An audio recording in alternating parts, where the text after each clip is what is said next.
더불어민주당이 의원총회를 열고 이재명 대표 체포동의안 표결 방안 등을 놓고 의견을 모으고 있습니다. 국민의힘은 새 지도부를 뽑는 전당대회를 보름 앞두고 당권 주자들의 충청 지역 합동연설회가 진행되고 있습니다. 취재기자 연결합니다. 손효정 기자. 네, 국회입니다. 네, 이재명 대표 체포동의안이 오늘 오전에 국회에 접수됐는데 여야 반응부터 전해주시죠. 네, 자신의 체포동의안이 국회에 접수되자 민주당 이재명 대표는 기자들을 만나 검찰 영장 내용을 아무리 살펴봐도 428억, 그분의 돈 이야기가 전혀 없다고 지적했습니다. 또 대장동 50억 클럽의 곽상도 전 의원을 겨냥한 듯 조그만 도움을 준 사람의 아들도 수십억 원씩 받았는데 자신이 부정하게 관여했다면 한 푼 안 받을 리 없다고 강조했습니다. 그 영장 내용을 아무리 살펴봐도 그동안 얘기했던 무슨 428억 그분 돈 얘기가 전혀 없지 않습니까? 무슨 부정한 이익을 취한 것처럼 공격을 했는지를 아실 수 있을 겁니다. 이런 가운데 민주당은 현재 의원총회를 열어 표결 방안에 대한 의견을 수렴하고 있습니다. 의원 130여 명이 참석한 가운데 이재명 대표가 직접 영장 청구의 부당성을 호소한 것으로 알려졌습니다. 반면 국민의힘은 민주당이 더 이상 이재명 대표 방탄은 그만두고 체포동의안을 가결 처리해야 한다고 주장했습니다. 유무죄 판단은 사법부의 영역이라면서 이 대표가 떳떳하다면 인원 동원령도 불체포 특권도 버리라고 거듭 압박했습니다. 이재명 대표가 불법이 없다면 법원에서 걸러지지 않겠습니까? 그런 절차로 가야 민주당도 사는 것이지 영장 심사조차도 받지 말고 구속하면 안 된다고 하는 것을 국민들이 납득하지 못할 겁니다.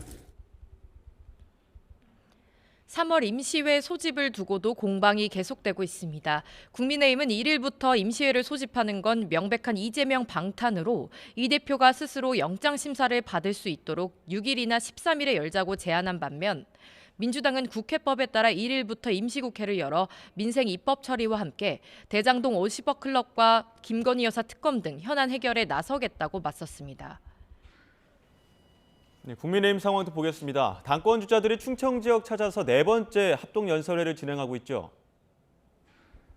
네, 충청 지역에서 국민의힘 차기 당권 주자들의 합동 연설회가 오후 2시부터 진행되고 있습니다. 먼저 최고위원 후보들이 연설한 뒤 황교안 후보부터 당대표 후보들이 차례로 연설하고 있는데요. 전당대회가 가까워지면서 당권 주자 간 신경전이 거칠어지고 있는데 앞서 다른 후보들의 울산 KTX 땅 투기 의혹 제기에 김기현 의원 측은 세 사람이 우기면 없는 호랑이도 만든다는 어제 토론회가 딱 3인 성호였다고 반박하기도 했습니다. 오늘 합동연설회에서 김기현 후보는 대통령과의 신뢰관계를, 안철수 의원은 중도 확장성과 총선 승리 가능성에 방점을 찍을 것으로 보이는데요. 아침 라디오에서 김기현 의원 지지율이 대통령실과 윤핵관이 만든 모래성이라고 지적한 천하람 후보는 윤핵관 퇴진론을, 황교안 후보는 정통 보수층의 지지를 호소하며 중원 당심을 공략할 것으로 전망됩니다. 네, 그리고 노란봉투법. 국회에서 결국 이 노란봉투법이 상임위원회에서 야당 단독으로 처리가 됐죠?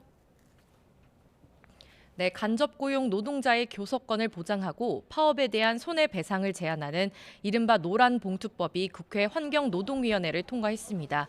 국민의힘 의원들이 반발해 회의장을 퇴장한 가운데 민주당과 정의당 등 야당 주도로 단독 처리됐습니다. 민주당과 정의당은 오랜 시간 상임위 논의를 거친 만큼 의결해야 했다고 맞섰는데 법사위에서 60일 이상 계류하면 본회의에 직회부할 방침인 것으로 전해졌습니다. 손해배상 폭탄을 방지하고 실제적이고 구체적으로 지배 결정할 수 있는 사람과 교섭을 하라고 하는 진짜 사장교섭법입니다.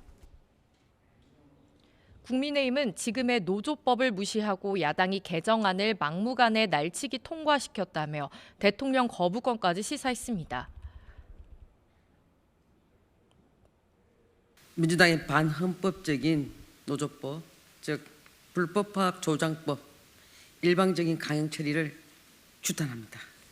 헌법 정신과 법치주의를 훼손하는 이 법 개정안을 저지하고 지금까지 국회에서 전해드렸습니다.